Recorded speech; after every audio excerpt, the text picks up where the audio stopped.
Chocolate Ghost Pepper. Taste, test, and review.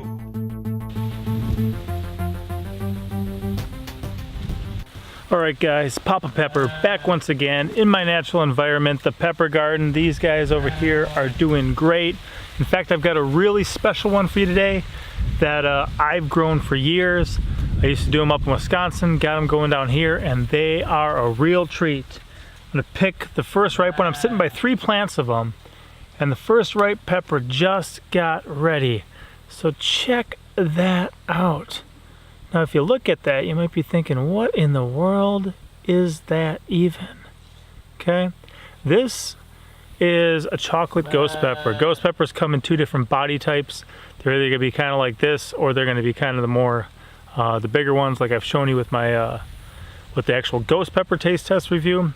But when I originally got some ghost peppers, I bought them out at the grocery store, planted them, and out of those ghost peppers, which were all kind of the traditional shape like that, there were some of the skinnier ones that were red in the next generation, and there was like 2 plants that were ghosts, and I wasn't, or chocolate ghosts, and I wasn't even fully aware that they were setting fruit, because I'd peek and I wouldn't catch any red.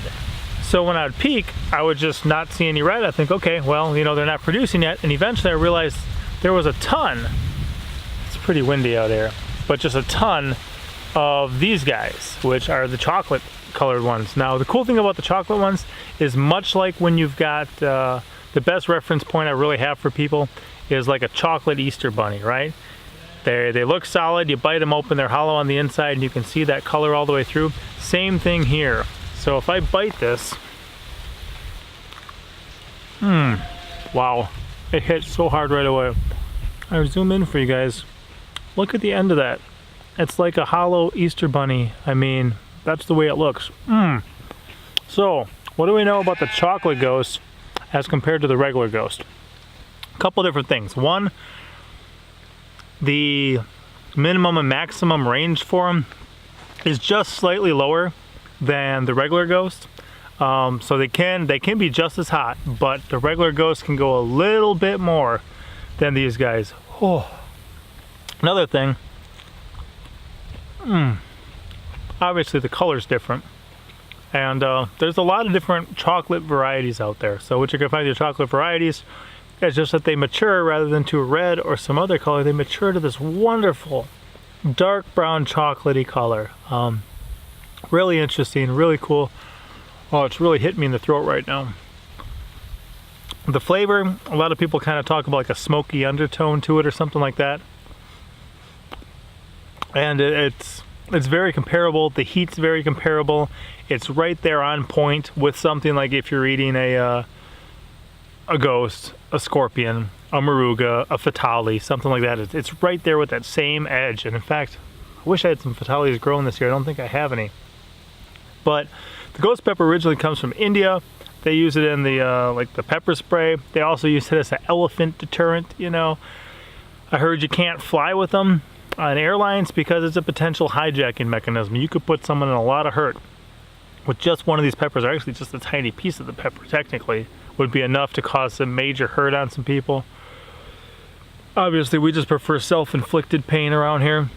So why do I like this pepper? I like this pepper first of all because it brings everything to the table, you know, that a ghost pepper pretty much has. It'll spice up stuff just as great. In fact, I just met a guy on Steam It and on Wiku. I met him in person a while ago, but when we last got together, his name is The Leading Brand.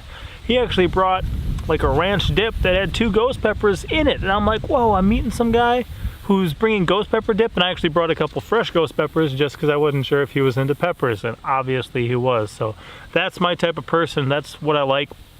And like I said, with even that ranch dip he made a pretty big pot. It was gone pretty quick.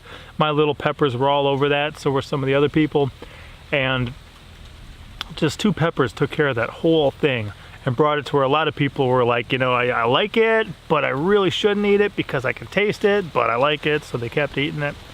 So the fact that it can just flavor a lot is one of my favorite things about it. Another thing when you get the chocolate variety, it's just something different. It's something neat, it's something striking. If you guys are looking for these, you're not really going to be able to just walk into your local grocery store, grab one of these, okay? You gotta find a grower. find a grower, order your seeds online, grow your own. Check farmers market, sometimes you get into that. I give away stuff. I mean, if you really want some and you don't know anyone else who's got some, you want some of these seeds, let me know. I'll see if I can hook you up. Just free of charge. I'll cover shipping. I'll just, get some out there to you if I can.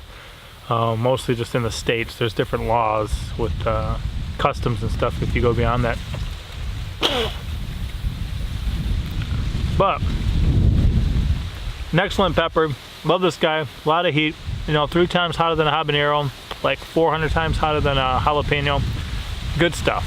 So if you guys haven't tried these yet, try to find them somewhere, check them out. And if hot peppers aren't your thing, still just respect the pepper. See how much you can appreciate just the look of it, the beauty of it, and what it brings to the table anyway for those who do appreciate it. All right, Papa out. As always, I'm Papa Pepper, and I'd like to remind you, don't post for free. If you'd like to be part of a revolution in social media, an economic power to the people where users can actually blog for cryptocurrency, then I'd recommend that you check out steemit.com and join the revolution.